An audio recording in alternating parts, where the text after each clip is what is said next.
Welcome to No Room for Phonies. It is June 30th, and it is hot today. We are in the 30s. Maybe not as hot as British Columbia, but we are hot today. And we are back, and we're doing part 2, episode 2 of our education series with Charles and Pam. Awesome. And today's topic is things that you should see in every classroom. And I mean like from kindergarten right to College. University. Whatever. Yep. So anyway, the cocktail for June is the sangria, which we imbibed in. And sangria. What did you say we did? We imbibed in it. Is that okay? It was sangria is great. And then July is the mango daiquiri. Oh, that's going to be good because mango is one of my favorite fruit juices. Half a mango peeled and sliced, an ounce of white rum, a half an ounce of mango liqueur, which we're going to have to find. Look for that. And a half an ounce of lemon juice and a half an ounce of sugar syrup, which can just be sugar and water. And then a cup of crushed ice. And I would like to try to have these, so we might have to go to the liquor store. I'm going to look it up. For the 1st of July, which is before coming Canada up. Day. Yeah. Which is kind of coming up. Like we have 2 days to find mango liqueur. So that, whatever. I'm sure we will. The recommended book is The Girl with the Louding Voice. It's the first book by Abi Dar. And it's really an unforgettable, inspiring story of a teenage girl growing up in a rural Nigerian village who longs to get an education so that she can find her own voice and speak up for herself. And it's very heartbreaking about the power of fighting for your dreams. Do you know if the author is Nigerian? Mm-hmm. Yes. It's a very good story. And a new publication, like it's just out. Yeah. And then Lakehead University for podcasts, if you're interested. Lakehead University has put out 7 podcasts hosted by Indigenous women. Oh. So that might be something to look out. You just have to literally look up Lakehead University, 7 podcasts hosted by Indigenous women, and you'll find it. And again, pop into the website. I've been putting pictures of perennials and jam that I made and desserts and all kinds of different things. We're going to put a crochet pattern up there this week. Yep. Oh, we should have the sweater. We should have the sweater to show it on the video. I should have had the sweater on, but anyway, we'll see it on the website. I can stop the camera and go get it. No, it's fine. And then questions and comments. Please don't hesitate to ask questions or advice or whatever you want. Through the website or through the email or through Facebook or Twitter or Instagram, whatever kind of works for you. So visit the website. So that's it. And then... Not for the podcast. But let's get into our regular segments that you should see in every classroom. So the first one I have here is student voice. So when you walk into a classroom, you should see evidence of student voice. What does that look like? So a physical environment that meets the needs of students. So there are places for students to display their work or keep their work while they're using it, like while they're working on it. Mm-hmm. What's up on the walls should be made and used by students, not just things that someone has bought online from a teacher store. Right. It should be like charts and graphs and things that kids have actually made and are using. When I first started as a teacher, it was all about making everything beautiful. Matchy. Mm-hmm. And now... I remember in Teachers College, we were graded on our bulletin boards. Yes, and now bulletin boards should actually be created and made by students. What would you suggest, though, for the beginning of the year when parents are walking in for the first time and student work isn't up yet? You have a math board where kids can put their math, but you don't have any work on it. No. It's the potential spot of where their voices will appear. You would have a spot for different things. And then the other thing is, like, I think most parents don't realize this, but you can actually go and sit in your child's class and be part of the class and watch for opportunities for student voice. Like, I've sat in a lot of classrooms in my day, and I know that there is no student voice when I sit there and I'm there for a 50-minute class and 30 minutes of it is the teacher talking. Mm-hmm. Like, I've been in kindergarten classes where they've had like a 40-minute teacher-led, teacher-centered carpet time. That's a long time for kindergarten. It's a long time for kindergarten. So, and I mean, one of the most difficult grade 6 classes I had at one of my schools, the entire problem with that class was that the teacher would not stop talking. She didn't give clear instructions so that the kids could, and she wasn't asking good questions. So that's the kinds of things. So there would be no voice. No student voice. Sorry, that was my phone that I thought I had turned off. In colleges and university, you don't get a homeroom necessarily. Most places, you're transient. But now with online education, there is an online learning content or learning management system of some sort or another, like Blackboard or D2L or Google Classroom or others, Moodle. But I would say, for example, in Blackboard, you can set up a Wikipedia type site where all students can contribute and is visible to all, and they can comment on it, and it becomes like a in-house Blackboard. Right. Or, I mean, so technology does help us to give kids access to like an online journal or an online classroom that they can participate in. So student voice was my number one. If you hear things, it's just squirrels throwing nuts at us from the eave trough up there. So the first one is student voice. The second one that I have is choice. So strengths-based learning, choice in what they are learning about. So when you go into a classroom where there's choice, you would often see children working on different things at the same time because they might be able to choose for their culminating activity. They might be able to choose from a list. Mm-hmm. And you would see that displayed, right? Because everybody's not doing exactly the same thing. So choice to me is probably one of the easiest ways to do class management. Because they're more engaged if they have choice. Yeah. So, and even children who have a lot of attention or behavior issues, if you use a little chart that says first, next, then, first you do this little activity, then you do this, then, and next you do this, then you get to choose from this list of, possible things. And there are things like for kids where at the side of the room you might see extension activities where kids can go and choose things that they would do in their spare time. Mm-hmm. There should be I often at the end of my career would get frustrated when teachers said, I spent like $500 on a library, like a class library. Mm-hmm. Your class library should be switched out. So you should be using the school library or the public library to go sign out 50 to 100 books, bring them in your classroom for a month, and then switch them out. Right, so that it doesn't get stale. Yeah, because kids, and then as you are getting to know your kids, you're going to be picking books. And I used to send my kids sometimes to the library to get 5 or 6 books that they would keep in their book bins or share with each other. Mm-hmm. You have to keep track of things, I get it, but if your classroom is decently organized, it's not really a problem. So lots of choice. Student voice, choice.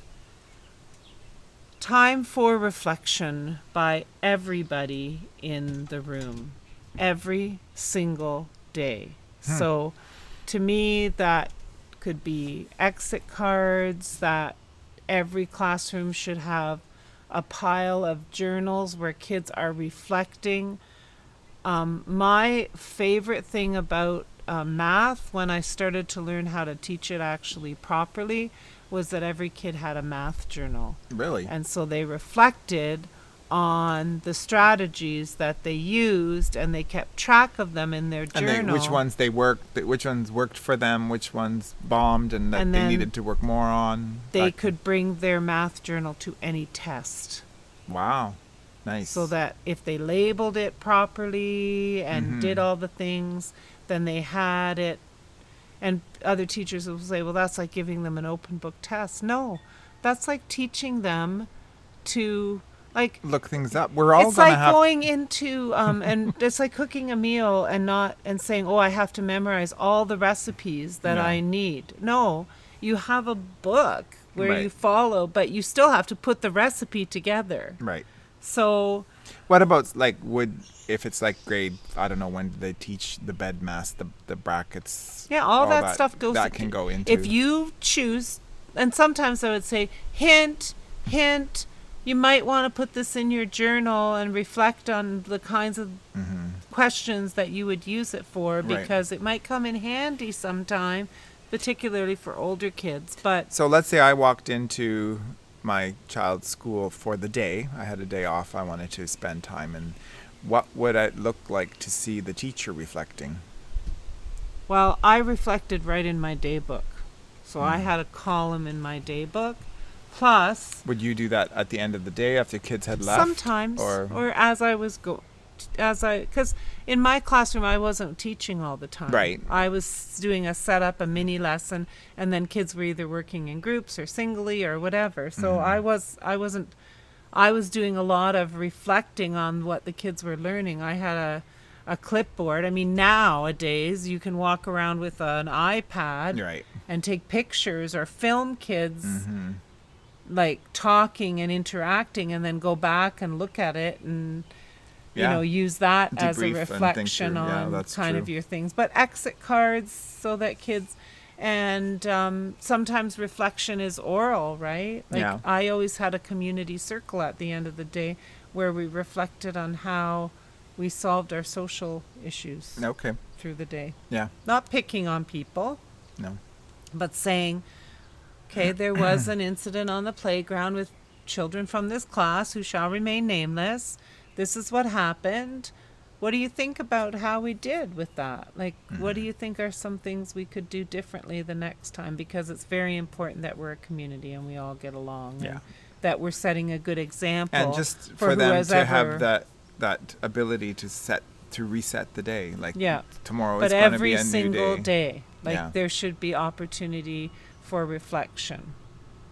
And journals should not be. So if I'm a parent and I don't see that and I don't see evidence of it, what should I be concerned about? What? That your classroom is not a community where mistakes are okay and growing and learning is part of the deal. Okay. And that the teacher is not necessarily looking at how the kids are like learning. using that kind of data to plan for the next day, right? And if I went through somebody's math journal and they had nothing in it, then that was a chance for me to have a conference and say, okay, let's reflect on this a bit. And why do you not feel this is important? Because obviously you don't. Or are you lazy? Or what is what's your so?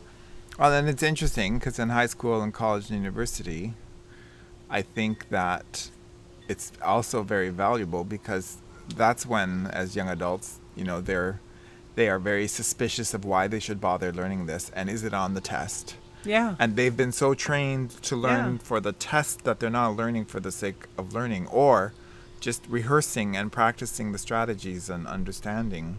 Yeah. And accept because they always want to go to the test. Right. But that's not necessarily and good the learning. mark and the this. Yeah. So, and then every classroom should have a spot, where kids have opportunities for some kind of innovation, like creating and building, like coding, like, discovery, that sort of an area. Mm-hmm. Like I always had a science and technology area in my class, and when they got rid of design and tech, Right. that was the whole point, that all that So was all to those move robotics to the home, and all those things all were that supposed stuff to... was supposed to move to the home room, so that it was available to students. Well, that didn't happen. No. So there should be opportunities for innovation. And then critical thinking is a big thing for me. Mm-hmm. Like the kinds of questions that are asked, that students are allowed to respectfully challenge anything that's happening in the classroom. Mm-hmm. Like we let our kids respectfully challenge us as they were growing. Yeah. And to enter into kind of like safe debates, safe arguments and about discussions things. about And things. so that should be Well, it was very something- important that they had those skills by the time they were in high school. And I'm sure some of you came into this podcast thinking she's going to say, oh, desks should be in groups and da-da-da and all this stuff. The way the desks are arranged should be changing all the time. The way that kids, it should be organized. It should be all that stuff. But that's not the depth of, a classroom can be beautiful and nothing's happening in it. Right. And a classroom can be very messy and nothing's happening in it. Or what about very messy and chaotic, but lots of things are happening. Yeah, there can be that, but usually disorganization is not It's a red flag. it's a red flag. Like, So it doesn't there have to be is- beautiful. I can walk into a classroom and say, oh, there's a lot going on in here, but everybody has their place. They're, Right. They have like, Well, for me, if I still see turkeys and pumpkins in February, I know that the teacher is stagnant. well, we had a teacher that left her Christmas tree up till March break. I know. But it's just Ridiculous. stagnant. It's that whole, the library isn't changing. Well, if the decorations aren't changing, it's also Yeah. a sign of stagnant. And TC Squared, which is a online community Mm-hmm. for critical thinking, is very inexpensive to have, and it has all kinds of questions, and it It has actually lessons and handouts, and some are free, and Yeah. a lot for history and critical inquiry.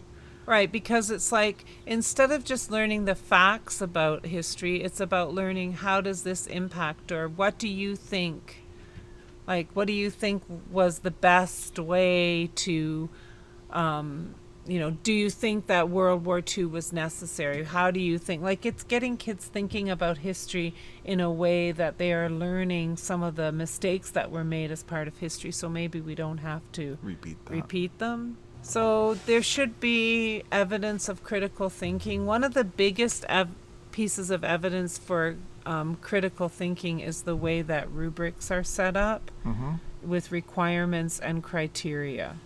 So the idea is that before a child hands in a writing thing, they go through the requirements. You must have a period at the end of or a punctuation. You must have a capital at the beginning. You must have 3 proofs for whatever it is you're trying to write about. So you click the requirements, and if kids would come to me and they hadn't completed the requirements, I wasn't going to mark the deeper criteria. Right. How great are your proofs? How clear is your writing? I'm not going to mark any of that because you haven't even reached the requirements. So that takes care of those attention grabbing children who just want reassurance that they're doing a good job. Go back, use your checklist, teaches independence, and obviously there are some kids that need more help or whatever, but I'm just saying you should see critical thinking. The other thing I think you should also see is problem-based learning with real problems. So I often set up a math challenge problem or a science challenge problem or a history kind of a question that kids could go and look at and add their ideas to a chart paper or something, so that they were working on some kind of real or something from the newspaper. Right, I current rarely events, yeah. saw newspaper stuff being talked about, like in classrooms. I remember that anymore. was my grade 4 teacher always had current events with newspapers and news magazines. And and I think that's part of what I was reading Newsweek and Maclean's in grade 4 because of that. And I think that's part of what is the problem with children discerning. Children just accept what's in a newspaper or what's on Facebook or what's everywhere as fact, right? And so I think we need to teach some problem solving and some discernment. You should definitely see self-assessment and portfolios of work. You should see opportunities where kids have self-assessed or done peer assessment or shared. Like, you should definitely and see portfolios just show that they're productive, that they do more than one thing. Yep. And particularly for writing. Well, yeah. Right? Like, then I mean, art, music, appreciation, like even phys ed you could build in portfolio. And now you can make a digital portfolio. Well, and that's Desire to Learn has a wonderful digital portfolio that every child in the classroom could be keeping their own digital portfolio. Yeah. But whatever you want to use, that's and then parent-teacher interviews come and you just, and sometimes you can video things and just pop a video of a kid into a portfolio. Right. And then when you're talking with a parent, you're just showing what their kid is doing. Or so portfolios to me are like very, very good. And then so what, again, just playing devil's advocate, when there are no portfolios, what do you typically see instead? A mark book. Like the teacher's mark book? Yeah. And the students writing books? Maybe some books and things. Like, but the thing is, a portfolio is where you, like, because your child is not marked on every little piece of work that they do. Your child is marked on the accumulation of their, like, the best thing they've done is, is the, like every little thing they do. So when they create a portfolio, they're choosing their best kind of 7 things that they are really feel like, this is what I want you to base my evaluation. Because, right, there's assessment for, as, and of, right? So for learning, you're wanting to just help them get better. And as learning happens while you're talking to them. But the of learning, they should have a say in that. I really want you to count this. Wow, yeah. These 7 things are my best 7 things that I did during this history unit. Or these. So, and the choice part then plays very heavily into that as well. So, and then the next thing is that you should see that learning is connected. Kids should be elbows deep in learning and teaching each other. And there should be a high priority on great questions and an endless opportunity to solve local problems, improve grades, reinvent themselves, and see that they are capable and grow. Kids should never feel like, oh, shoot, I failed this, and so now I'm never going to have a chance to, like, go, to get better or to improve. Yeah, they're always going to be that student. Yes. Yeah. And so the other thing is that you should also see that learning is connected, like math is connected to language and history, and you should be looking for opportunities across where science curriculum and math are, you're working on math concepts, or when you're writing about what you've read. And it doesn't always have to be stories. It can be nonfiction. Right. And I mean, they need to write about, their own small moments and everything like that. I'm not saying that. But there should be opportunities to write about things that they're reading about, or their opinions about things, or that sort of thing. So everything should have some kind of connection. So the next one, so far I have talked about student voice, choice, time for reflection, opportunities for innovation, critical thinking, problem solving, self-assessment and portfolios, and connected learning. Just to remind you before we go on, we are outside, so our neighbor does play horseshoes. So you might hear a clink or a clunk, and Charles is throwing peanuts at squirrels, so that might come into it as well. But the next one that you should definitely see in every classroom is some opportunity for genius and inspiration by kids and by the teacher. So there's a thing, you can look it up, called Genius Hour, and it's basically a time in every week where kids should be allowed to pursue their own projects. So I've often heard of teachers doing it like hour? on a Friday afternoon, Okay. where from 2 to 3 we have Genius Hour. So work on your experiment or your project or your research or your whatever it is you're building, and this is Genius Hour. Okay. And so I don't mean that it has to look like that, but there should be inspiring sayings that kids have written or done up in the classroom. There should be things that encourage kids to make mistakes and like that Well, sort of thing. They could write a skit and perform it. Yes, like Genius Hour can is be any. And I mean, if you listen to Seth Godin at all, he believes there's genius in everyone, right? Yeah. So we have to give kids the opportunity to let their inner genius kind of out. The next one, I said there should be learning sounds and learning tools and materials that adapt to student ability and growth. So are those three different things? Like, what are learning sounds?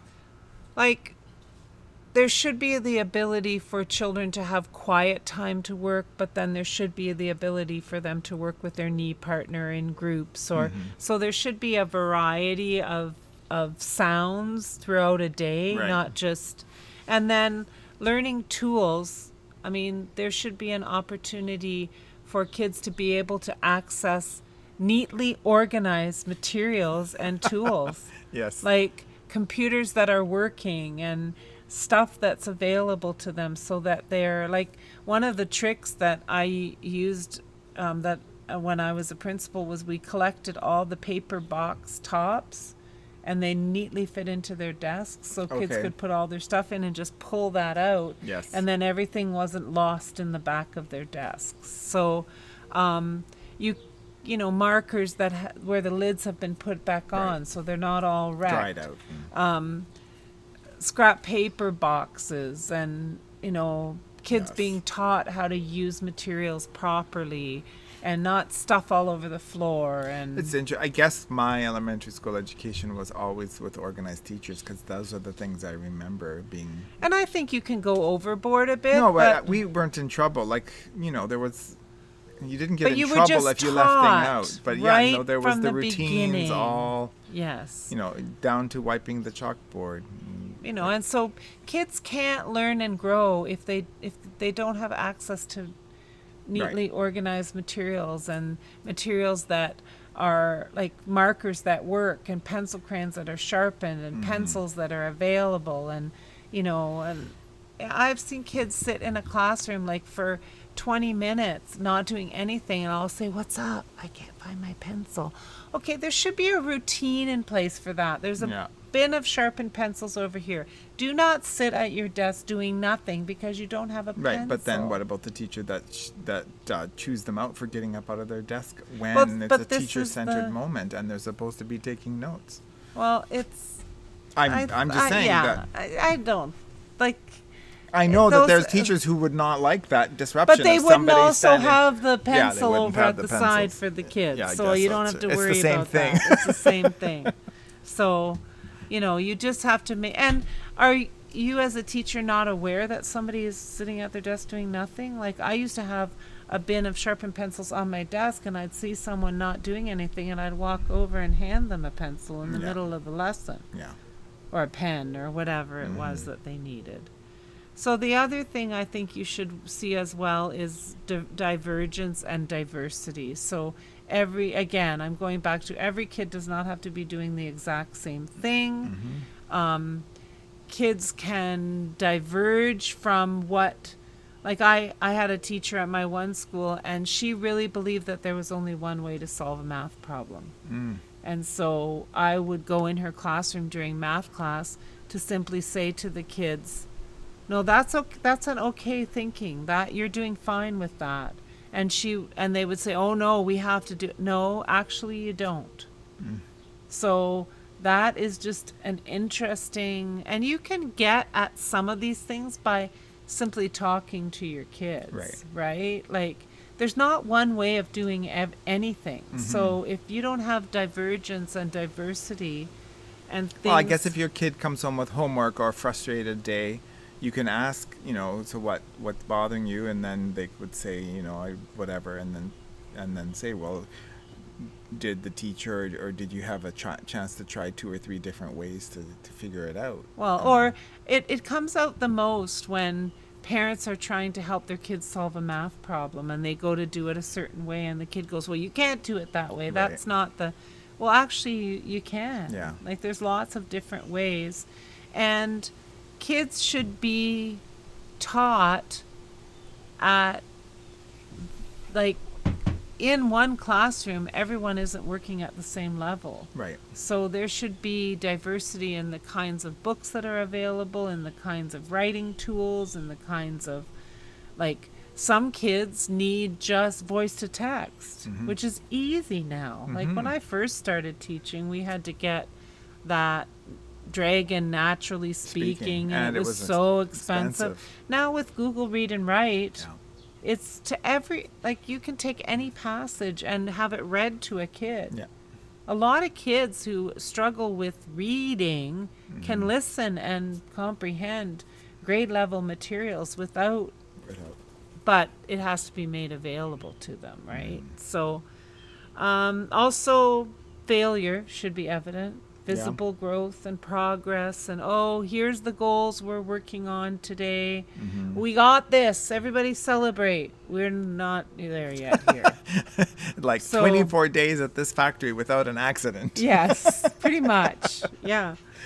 And then we should see data that actually helps teachers teach and students learn. So when I talk about exit cards or goals where you're keeping track of whether kids have concepts or not, and this can also be evident on on a website or a blog that the teacher and the kids are keeping about their learning. Like, I didn't have that as a choice when I was teaching because technology hadn't evolved to that point yet. But if I was a teacher now, I'd have a class blog where the kids had all access to it, and I'd assign a person a day to put in, here's some things we learned today. Like, parents would love that. And then parents can make comments and talk about things, and we'd put pictures on it, and, so that in itself is a writing tool. Well, and can you imagine the strategies of being appropriate online and in an online community, and not being a troll and not attacking people because you're on a keyboard? Like, all those skills of, like, could be like online positive etiquette. Positive. Well, like we learned this morning in the in our course that we're taking. The course on and neurolinguistic. And I'm just flipping to it actually in my notes because I really liked that whole unconditional positive regard. Right. So that is basically, like, you should see community, divergence, diversity, failure, information that but helps all of that everybody. Is unconditionally viewed as a positive. Yes. Yeah. Unconditional positive regard is, like, to me, what you should see in every classroom. Like, negative talk, like you want in your family with your kids, right? Yeah. You want, well, honest, but not negative, not personally attacking. And where we can talk about, go back up here to critical thinking and problem solving, where we can solve our real problems, and where we have self-assessment, and I can honestly look at myself and say, yeah, I don't get that. Right. But I know that this kid gets it, so I could go to them and they could coach me. Right? Right. But today, so-and-so coaches you on math, but tomorrow that same person might be helping you out on the soccer field because you're maybe great at math, but you're not so great at cooking a soccer ball. Right.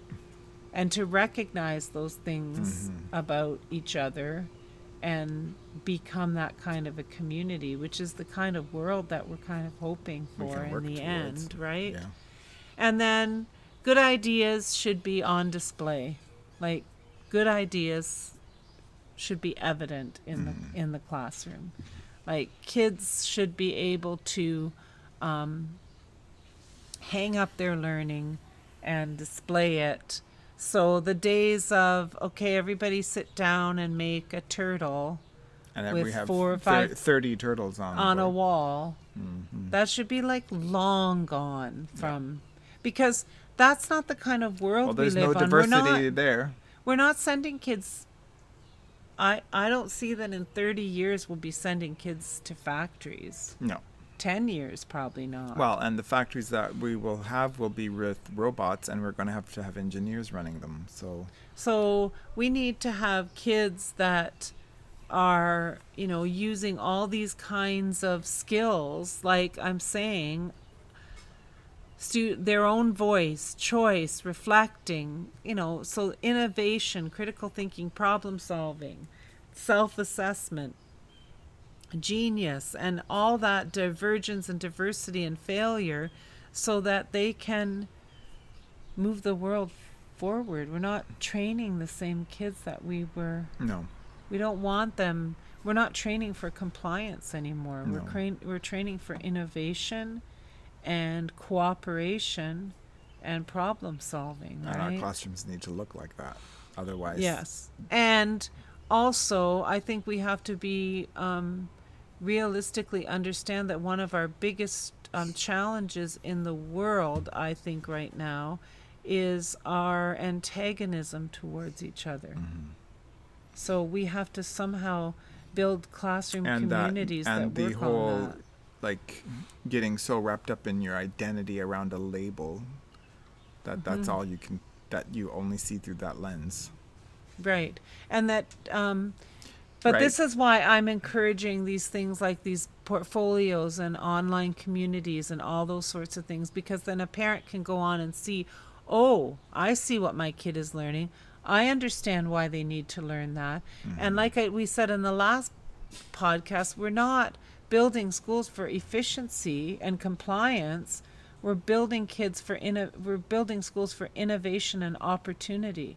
And the problem that we have right now is this is a stretch for the teacher standing in front of the classroom, because they were raised The other way. Most And teachers tend to slide the moment you're tired or stressed. You slide towards teaching how you were taught, which is the lowest common denominator. And also, I believe that the way teachers' colleges are run, they're still antiquated. like when you're pulling retired teachers instead of researchers and innovators and current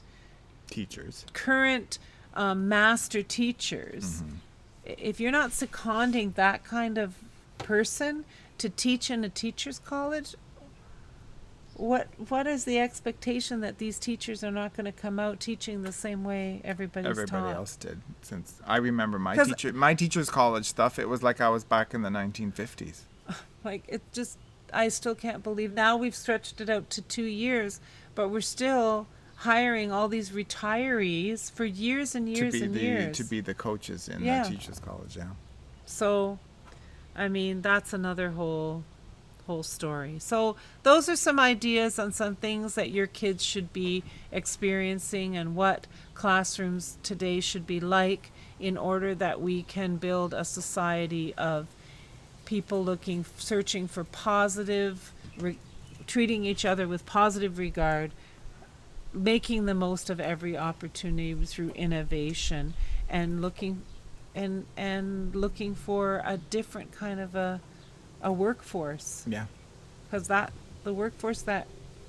compliance workforce is over. It's over. And I get it. Very minimal. You have to comply with your boss or your whatever, but if you teach kids to respectfully challenge through questioning, they're going to be able to do that. Right. Sit down and have the conversation. And then those who become leaders and bosses will know how to be more open to questioning and whatever, because they'll have a reflective practice that they'll have learned as a child. Yeah. So those are my ideas. On July 15th, I want to do one on I have this saying that I always used in school: success breeds success. So how do we really support kids on their learning journey? Sounds great. So thanks for joining us for No Room for Phonies on June 30th. And like I said before, if you have questions or comments about anything that I've said, or you want to ask any further questions, please feel free to jump on the website or any of the platforms that allow comments, and even Shopify, YouTube, iTunes. YouTube, yeah, because we put the video up on YouTube as well. So hop in, join in. I know it's the heat of summer and nobody's thinking about school, but it's going to be around soon enough. And sometimes I think in the summer when you don't have as much. That's a blue jay pecking at a peanut. Yeah? Is it? It is. I saw it. Cool. Oh. Yeah. Wow. When you don't have as much going on in your life, that sometimes you can have a chance for reflection. So before the blue jay takes over our yard, we will sign off. Thanks for joining us. No Room for Phonies. What you should see in your child's classroom. From kindergarten to university.